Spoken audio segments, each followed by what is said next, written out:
আসসালামু আলাইকুম এভরিওয়ান। আমি আপনাদের এখন কিছু কলিজা রান্না করে দেখাবো। এখান থেকে অর্ধেকটা রান্না করব, তো চলুন রান্নাটা শুরু করি। আমি কড়াইতে পরিমাণ মতো সরিষার তেল দিয়ে দিচ্ছি।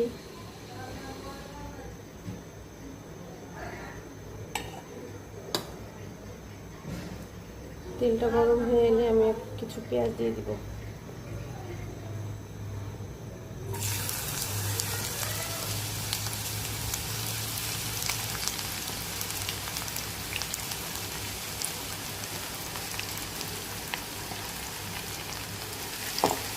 পেঁয়াজটা সুন্দর করে ভেজে নেব।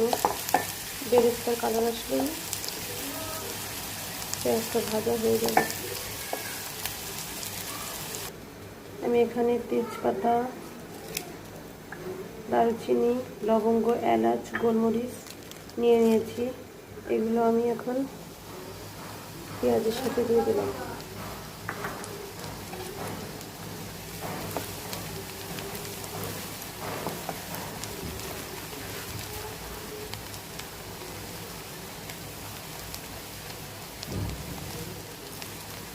এখন আমি এখানে মশলা অ্যাড করে দেব।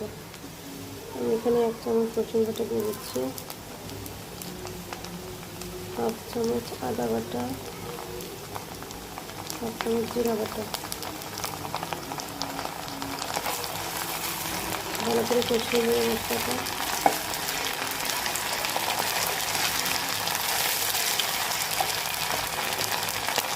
পানি দিয়ে দেবো, মশলাটা যেন পুড়ে না যায়।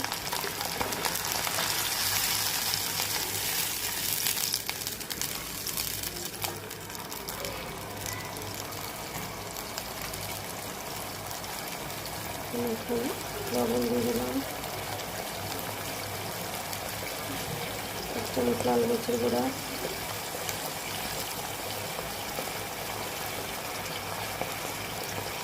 হলুদ,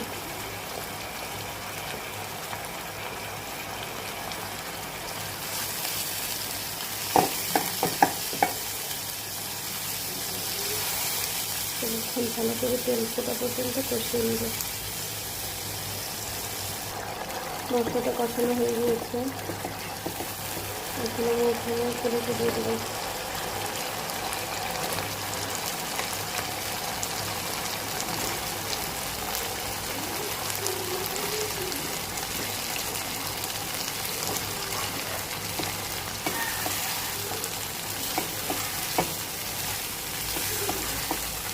এখানে